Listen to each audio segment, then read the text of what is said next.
não pode apresentar um futebol tão pobre, sem repertório do jeito que o Corinthians estava apresentando, e principalmente dentro do Corinthians com as deficiências defensivas.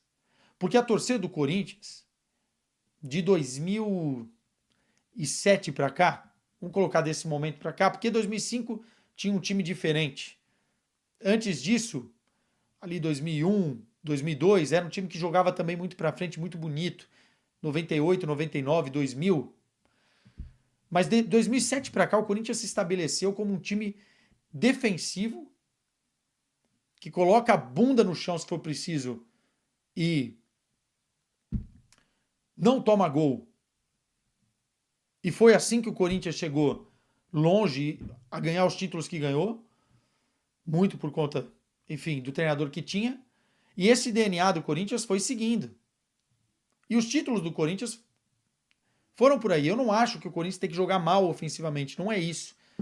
E o Corinthians não jogou mal. Ou jogou mal em 2015? Jogou mal em 2012? Jogou mal em 2017?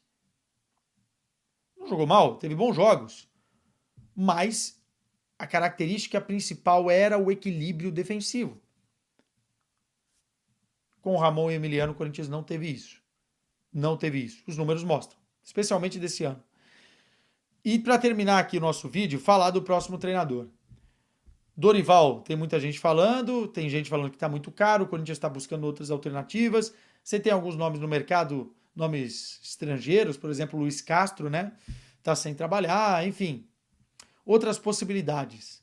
Quanto ao Dorival, para pagar os valores que estão sendo mencionados e logo depois de um trabalho tão ruim, pífio, que ele fez na seleção brasileira, que eu não sei como é que está a cabeça do Dorival agora, não seria uma aposta, enfim, inicial que eu faria. Treinador lá de fora, como eu falei, Luiz Castro, outros nomes. Esquece que vão ganhar muito dinheiro. Vai vir para ter que abrir a carteira para trazer. Eu não tenho dúvidas de que o Tite é o nome certo para o Corinthians agora. Pô, Quessadinha, mas o Tite falou não 1, 2, 3 vezes pro Corinthians, mentiu quando falou que não ia mais treinar ninguém, assumiu o Flamengo naquele ano. Pô, é um traíra, não sei o quê. Eu não concordo com isso, tá? Eu não compro essa conversa. Ele tomou as decisões dele, passível de crítica, o torcedor pode ficar magoado, agora, é um traíra, não pisa mais no Parque São Jorge. Na história do Corinthians, a gente teve vários treinadores, mas jogadores especialmente, ídolos do Corinthians, que trocaram o Corinthians por rivais e que foram escorraçados e depois voltaram. E que a Fiel recebeu muito bem. Porque são ídolos. Vou dar alguns nomes aqui. Marcelinho Carioca foi pro Santos. Rincon foi pro Santos. Jogaram nota com o cara dele no jogo Corinthians e Santos. Ricardinho trocou o Corinthians pelo São Paulo, voltou. Rincon voltou. Marcelinho voltou. E tantos outros aqui. Então, assim, não é porque o cara tomou uma decisão profissional na carreira que a gente tem que... Ele não faltou com respeito ao Corinthians, à entidade. Ele tomou a decisão dele. Sinceramente, tem que parar com esse negócio de ficar melindrado. Na minha avaliação, né? Eu não sou assim. E se ele é a melhor opção para o Corinthians agora, por ter um cara que vai equilibrar a defesa, o Corinthians vai jogar mais equilibrado, vai sofrer menos gols e decidir lá na frente, o Corinthians vai decidir mesmo porque tem qualidade para isso.